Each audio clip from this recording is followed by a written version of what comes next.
有网友在广西重左旅游的时候，拍到了一种生活在悬崖上的神秘动物，身形和人类小孩差不多大，有一条很长的尾巴，全身长满了黑毛，只有脑袋和尾巴尖是白色的。这动物怀里还抱着金黄色的幼崽，在几乎垂直的悬崖上健步如飞，眨眼就消失在了石壁里。其实明眼人都能看出来这是一种猴子，不过这。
最近，澳大利亚发现了一只刷新世界纪录的巨型癞蛤蟆，体长接近30厘米，体重足有2.7公斤，比1991年发现的最大蟾蜍更重，是普通蟾蜍体型的6倍。护林员给这只蟾蜍起名为蚕丝拉，拍照留影之后，立刻就把它送去安乐死了。这只癞蛤蟆究竟是什么来头？它好不容易长到那么大，为什么立刻就要杀死它呢？这里是150，欢迎关注熊探长带你探索有灵万物。这只蚕丝拉是一种叫做海蟾蜍的大蛤蟆，完整的学名叫做巨型海蟾蜍。从名字就能听出来，它的特点就是体型大，体长平均在10到17厘米之间，是世界上最大的一种蟾蜍。这个名字的由来还有一个原因，虽然成年的海蟾蜍是陆地生物，不过它们的蝌蚪却可以生活在含盐度15%的海水里。在最初发现它们的时候，人们就以为它们是一种生活在海里的蟾蜍，因此而得名。体型越大的动物，一般来说寿命就越长。海蟾蜍的寿命也的确比其他蟾蜍更长。野生的海蟾蜍寿命就能达到10到15岁左右，如果是人工饲养的话，最长寿命更是能达到惊人的35年。这么长寿的癞蛤蟆还有着极为强悍的繁殖能力。同样是在澳大利亚生活，一般的青蛙一辈子只能产下1-2千枚卵，而海蟾蜍一次就能产下3到5万个卵。蟾蜍的卵外面都包裹着一种叫做卵胶膜的透明粘性物质，会连成长长的条带状，常常2-3条并列在水里。以海蟾蜍的产卵数量，它们的卵带有时候能达到20多米长。基本上不管什么品种的蟾蜍体表都长满了疙瘩，这些疙瘩会分泌出毒液，是它们自保的方式。在我国的传统中医里，有些品种的蟾蜍分泌的毒液干燥后就是一种叫做蟾酥的中药，可以内服外用，解毒止痛，甚至在中药典籍里，蟾蜍全身都可以入药。这些巨型海蟾蜍是全世界毒性最强的癞蛤蟆，它们有一个很明显的特征，就是在耳朵后面长着2个凸起的毒腺。在遇到危险的时候，海蟾蜍往往会先吸气，把自己鼓成一个球，用突然变大的体型来恐吓对手。如果这招没用，它们就会去挤压毒腺排出毒液，到了特别生气的时候，还能把毒液喷溅出去。虽然海蟾蜍的毒液远不如箭毒蛙这种知名的剧毒树蛙那么猛烈，不过它们却是一种全身带毒的动物。除了耳后的毒腺，背上的凸起疙瘩也会分泌毒液，只是毒性会弱一些。虽说毒性弱，不过假如海蟾蜍的毒液接触到了眼睛、嘴巴之类的身体部位，还是会造成剧痛、发炎甚至失明等症状。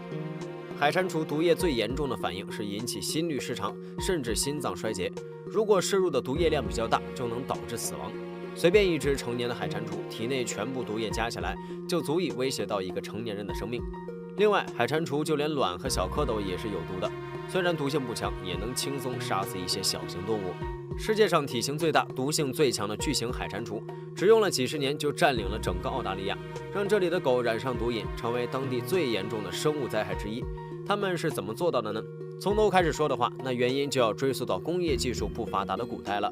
那时候自然界中的糖分很难获得，只有在气候温暖的中国岭南一带以及新几内亚地区才长着含糖量高的甘蔗。因此，有钱的欧洲人一直把糖当作上流社会才能享用的奢侈品。工业革命之后，制糖的技术发展起来了。随着欧洲殖民者的脚步和全球贸易，世界上很多地方都开始种植甘蔗来赚钱。菲律宾、夏威夷等地都种植了大量甘蔗，却遇上了严重的虫害。于是，在20世纪初，人们把爱吃虫子的海蟾蜍引进到这些种植甘蔗的地方，成功解决了虫害问题。这些案例被大量报道，更多海蟾蜍就被送到世界各地的甘蔗田里，其中就包括了澳大利亚北部。然而，到了澳大利亚的海蟾蜍们却像是进了天堂，虽然保护了甘蔗，却带来了更大的灾害。种植甘蔗的澳洲北部是热带气候，非常适合海蟾蜍生活。最重要的是，这里不仅没有它们的天敌，还有大量丰富的食物、小型动物、植物，甚至垃圾。只要吞得下去，海蟾蜍就不会挑食。与其费心劳力在甘蔗田里抓虫子，外面的广阔世界显然更美好。于是，海蟾蜍们化身不可阻挡的进食机器，带着它们一次生下3万枚卵，一年能生10几次的繁殖能力，以每年前进大约20公里的速度，迅速占领了澳大利亚北部。对比澳洲本土的蛙类，海蟾蜍不仅能生，它们硕大的体型还能储存很多水分，足以支撑它们穿过干燥的澳大利亚内陆地区，继续开枝散叶。到现在为止，澳洲大陆上的海蟾蜍保守估计也有20亿只。前面我们已经介绍过了，海蟾蜍是一种全身带毒的动物，毒性足以致命。因此，澳洲本土一些原本可以成为海蟾蜍天敌的动物，反而被它们杀死了。比如，有一种珍稀的小型食肉动物带幼就被海蟾蜍毒死了不少。有研究表明，在海蟾蜍生活的地方，带幼的数量会下降97%。除了带幼，一些体型不大的淡水鳄鱼、野狗、爱吃蛙类的蛇、鸟类等食肉动物，都因为捕食了剧毒的海蟾蜍而死。就连水里生活的一些肉食性鱼类，都会被海蟾蜍带毒的卵和蝌蚪给毒死。除了杀死大量本土动物，海蟾蜍还让澳洲的宠物狗们染上了毒瘾。原来，海蟾蜍在受到惊吓和威胁之后分泌的毒液里，含有名为蟾毒色胺和其他一些能致幻的化学成分，效用和一些毒品类似。好奇的狗狗们只要舔了海蟾蜍，就很容易对它们的毒液上瘾，稍不注意就会摄入过量，最后心脏衰竭而死。为了拯救狗狗，澳大利亚甚至还出现了独一无二的宠物狗戒毒项目，让狗坐在专门的餐桌椅上，在一只很像海蟾蜍的玩具上涂抹芥末，狗一舔就会受到强烈刺激，直到它们不再靠近海蟾蜍为止。2014年，澳大利亚科学家在野外发现了大量被开膛破肚的剧毒海蟾蜍尸体，这些尸体的内脏和肌肉不翼而飞，只留下了有毒的皮肤和毒腺。究竟发生了什么？到底是谁干的？为了解决这种泛滥成灾的剧毒癞蛤蟆，澳大利亚人绞尽脑汁。成年的海蟾蜍是一种完全的陆地动物，只有在皮肤干燥的时候以及产卵的时候，它们才会回到水里。因此，澳洲人就想出了一个办法：我们把水源围起来不就行了？这一招的确挡住了海蟾蜍，但同时也拦住了其他要喝水的野生动物。于是没过多久，澳洲人就只能放弃这个方法。除了围堵水源，澳洲人还试过很多杀蟾蜍的方法，比如有趣的海蟾蜍高尔夫，训练驾驶技术做到一次性碾死公路上的所有海蟾蜍，成立海蟾蜍驯服者缉捕队，夜间突袭这些癞蛤蟆聚集的地方。为了号召人们齐心协力灭蟾蜍，澳大利亚官方曾拍摄过不少消灭海蟾蜍的广告，甚至还有武器厂家推出了一种.22口径的狩猎蟾蜍专用步枪子弹。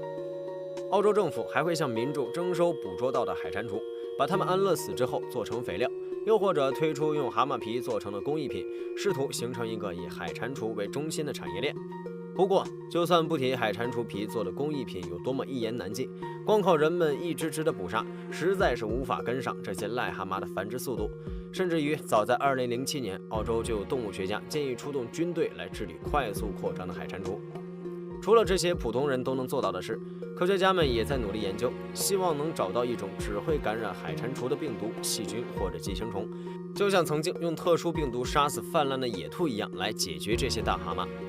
还有人提议给雄性海蟾蜍做绝育手术，再放回大自然，让它们去和雌性蟾蜍交配，以减少蟾蜍的后代数量。不过这些方法都没能成功。曾经杀死野兔的病毒是在其他地方的野兔自然生病后才借过来的，而面对20亿只的蟾蜍，给一部分雄性蟾蜍绝育也没多大作用。努力了20-30年，澳洲的海蟾蜍还是很多，人们不得不开始抢救那些可能会被海蟾蜍毒死的本土野生动物了。澳洲人把捕捉来的蟾蜍做成特制的香肠，投放到野外，在里面加了一些不致命的有毒成分，希望动物吃了蟾蜍香肠之后能记住各种难受的不良反应，从而让它们养成不吃海蟾蜍的习惯。不过，在澳洲人发愁要怎么解决海蟾蜍的时候，这里的动物们却在几十年间悄悄进化了。在2014年的时候，野外出现了大量被开膛破肚的海蟾蜍尸体。科学家检查之后发现，这些尸体的内脏、肌肉被吃空了，有毒的皮肤和毒腺却留了下来，似乎是有动物知道了怎么安全地食用这些剧毒蛤蟆。经过调查，这竟然是可爱的澳洲水鼠干的。这种啮齿类动物把海蟾蜍翻得肚皮朝天，从它们柔软的肚子开始吃，避免了自己被毒死。从这些小耗子开始，人们逐渐发现，很多本土的鸟类、啮齿类，甚至是一些蚂蚁之类的食肉昆虫，竟然悄悄适应了捕食海蟾蜍。比如，经常在城市里翻垃圾吃的澳洲白环，在抓住海蟾蜍之后，会不断翻动这些蛤蟆，或者把它们来回抛到空中，又或是按着它们在草地上摩擦，都是为了刺激海蟾蜍排出毒液，再找个水源洗掉渗出的毒液，这才把海蟾蜍吃进肚子。因为人类带来的海蟾蜍，澳洲这些土著动物只用了不到100年的时间，就学会了一种全新的进食方式。从生物进化的尺度来看，这真是一种闪电般的进化速度了。不得不说，大自然的力量总是能超乎人们的想象。非常感谢您看完本期万物灵，欢迎点赞、评论、加关注，您的关注是熊探长探秘的最大动力。一天夜里，黑龙江林区有位村民家里400斤重的大黄牛突然丢了。当他在自家附近的树林里找到牛的时候，黄牛已经被吃得只剩残骸，现场还留着10几厘米宽的动物脚印。那么大一头黄牛被吃掉暂且不提，村民觉得这很可能是老虎进村了。一想到有头老虎夜里在自己家附近徘徊，他就觉得心里发颤，急忙去报警。这头牛真的是被老虎吃掉的吗？如果山里的老虎又饿了，会不会吃人呢？这里是万物林，欢迎关注熊探长，带你探索有灵万物。事发的大海林林区位于牡丹江市，离中俄边境不到200公里，山多林密，气候寒冷，非常适合东北虎生存。在以前甚至能达到山山都有虎的地步。根据去年全球老虎日时候公布的数据，我国境内的野生东北虎数量终于突破了60只。虽然其中有20来只，据说是在中俄两地来回流窜，不过这个数字比2年前还是差不多翻了1倍。但是就算东北地区森林资源再丰富，现在留给野生动物栖息的面积也远不如曾经。当东北虎的数量变多之后，它们喜欢居住的那种深山老林很可能就不够这些老虎瓜分了。东北虎是世界上体型最大的猫科动物，成年后的平均体长能达到2米以上。这种大个头让它们饭量也变得很大，所以在捕猎的时候都会优先选择马鹿、野猪这种大小的动物。但是东北地区气候严寒，在事件发生的牡丹江市，冬季平均气温只有零下17度到零下6度，属于寒温带气候。每到冬天，野外的动植物整体数量都会下降，所以就算是在深山老林里，东北虎爱吃的大型猎物分布密度很低。为了找到合适的猎物填饱肚子，野生东北虎每次捕猎都需要走很远的路，因此在完全没有人类干预的自然条件下，东北虎的活动范围非常大。通常来说，体型较小的雌性东北虎需要300到500平方千里的活动范围，而一些体格非常健壮的雄虎，活动范围可能会超过1000平方千米。东北虎在自然界中的地位不用多说，这些大猫有着身为食物链顶端的骄傲，领地意识极强，在自己的领地里只允许自己的猎物以及不能对自己构成威胁的捕食者存在。除了求偶以外，一只成年东北虎是绝对不会允许另一个成年同类进入自己的领地，因此东北虎之间的领地很少重叠。新出生的东北虎成年之后就要自己去开辟新领地。现在东北地区的老虎们整体数量变多，所有老虎加起来的活动范围也就比以前更大。一些实力弱的东北虎抢不到最好的地盘，就很有可能被排挤到人类生活的地方附近。寒温带和寒带气候的冬天都是最难熬的，植被枯萎，很多动物要么迁徙，要么冬眠。东北虎的猎物大量减少，就算是丛林之王，在冬天也少不了饿肚子。在自然界中，很多猎食者不需要每天进食，东北虎一次吃饱之后，可以1星期不用再吃东西。但是在大雪封山的冬季，东北虎很有可能几个星期都吃不饱，只能靠抓点小动物维持生命。这种时候的恶虎攻击性非常强，只要能让自己吃饱，它们是不会挑剔猎物的。不管是人类家里养的黄牛，还是冬眠的年轻黑熊，这些原本并不在它们食谱里的动物，都会被东北虎袭击。2020年10月，我国首次发现了野生东北虎吃掉成年黑熊的事件。事情发生在小兴安岭的太平沟自然保护区。观测显示，最近几年有好几只东北虎从俄罗斯渡江进入了太平沟。这些丛林之王的到来，直接影响到了原本生活在这里的棕熊和黑熊。太平沟自然保护区的位置比东北虎捕杀村民家里大黄牛的大海林林区更靠北方，位于黑龙江省北面的边境上，气候比事发的林区更加寒冷，10月份就已经下起了大雪。这样的季节本来就食物匮乏，几只东北虎的到来让自然保护区里的动物生存竞争更加激烈，食物链的情况也更为复杂。在整体自然资源不变的情况下，新加入的东北虎和熊同属于顶级猎食者，又身处同一片山林中，彼此之间一定会爆发冲突。老虎和熊都是实力强横的食肉动物，但在各自的家族内部，因为物种不同，体型和实力也有着不小的差距。熊科中个头最大的棕熊，体长在1.5到2.8米之间，雄性平均体重300公斤左右，雌性也有200公斤上下。单看数据的话，成年棕熊的体型可能还比东北虎更大一些。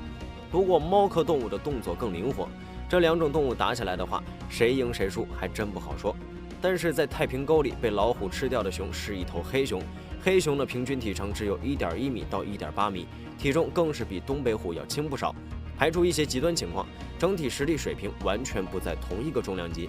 而黑熊是一种杂食性动物，它们填饱肚子更简单一些，攻击性不会有那么强。而在太平沟地区的气候条件下，生活在这里的黑熊是会冬眠的。从季节上来说，被吃掉的这头黑熊应该刚进入冬眠不久，体重正是全年中最重的时候。即便如此，它也还只是一头刚成年的小黑熊，体重可能只有100公斤左右，和一头成年东北虎更是没办法比。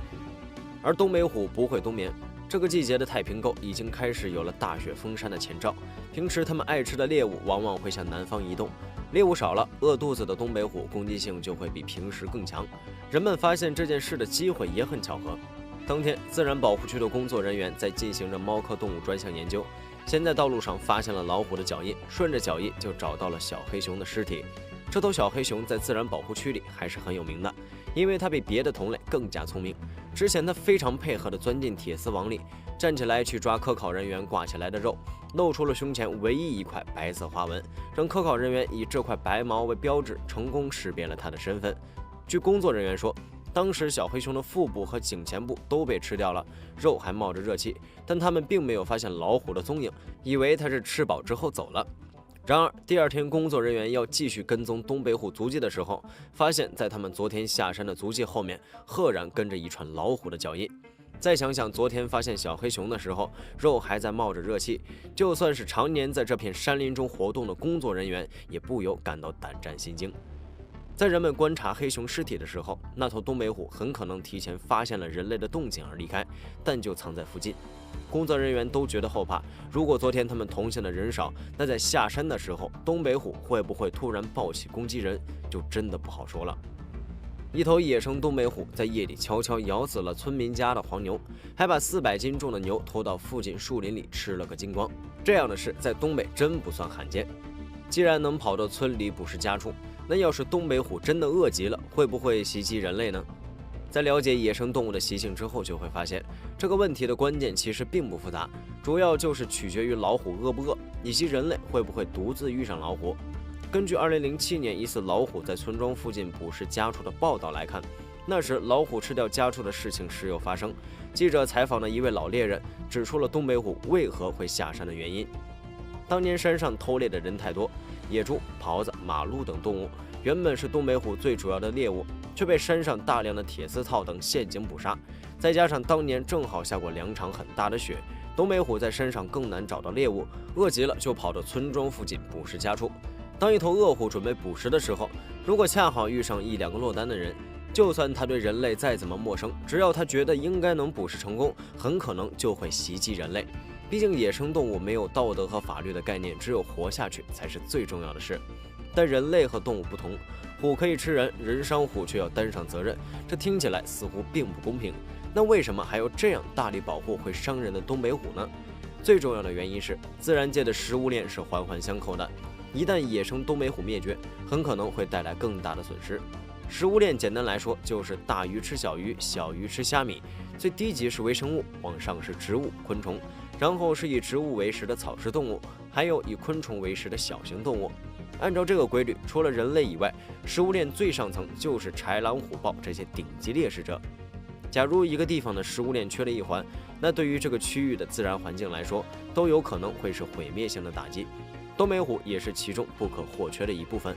在上世纪的俄罗斯，曾经因为过度猎杀，导致东北虎的数量甚至还不到100只。缺少了东北虎的竞争和压制，西伯利亚平原狼的数量猛增。这种群居动物袭击家畜甚至人类的时候，造成的危害也不比东北虎小多少。在我国东北地区，虽然没有很多平原狼，但山上的熊、豹等肉食动物也不少。就算不看肉食动物，换一个角度来说，东北虎是野猪、马鹿等动物的天敌，它们的存在可以控制这些动物的数量。如果没有东北虎，那么泛滥的野猪同样会成灾。另外，东北虎的数量还可以直接体现出自然环境的变化，因为食物链是层层递进的，自然环境保护得好了，小动物数量会直接增加，累积到最顶端，东北虎的数量也会跟着变多。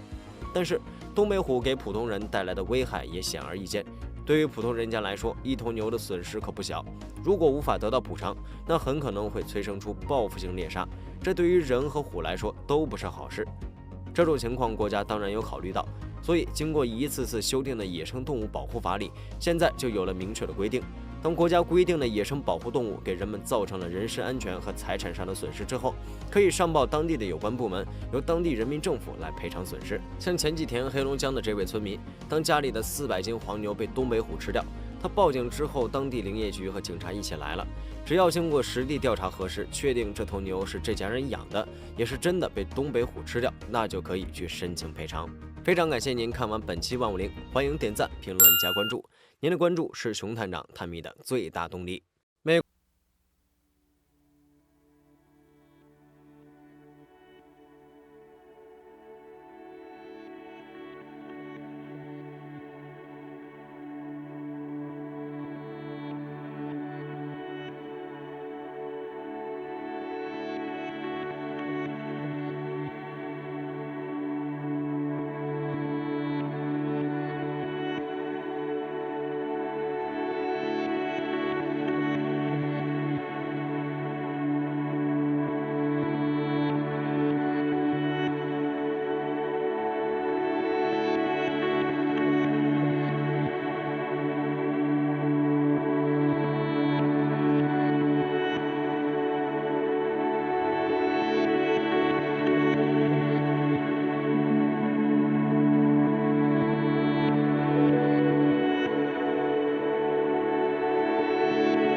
您的关注是熊探长探秘的最大动力。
Some kind of butterfly. Baby, you give me midnight. You whip up my appetite. Don't leave me here high and dry. Baby, you give me ice and fire. You're gentle and wind and rain. You're some kind of butterfly.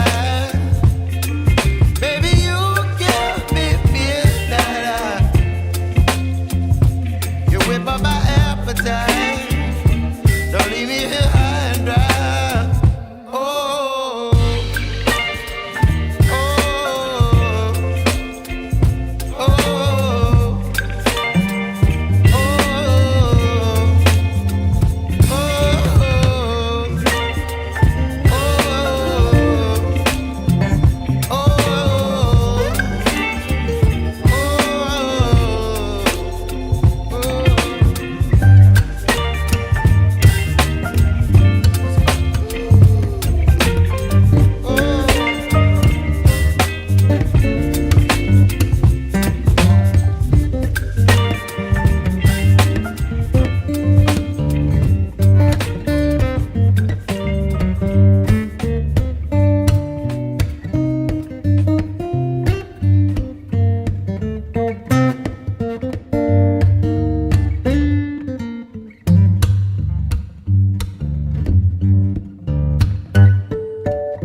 被人类驯化的所有动物里，马不是历史最久的，但绝。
You're channeling wind and rain. You're some kind of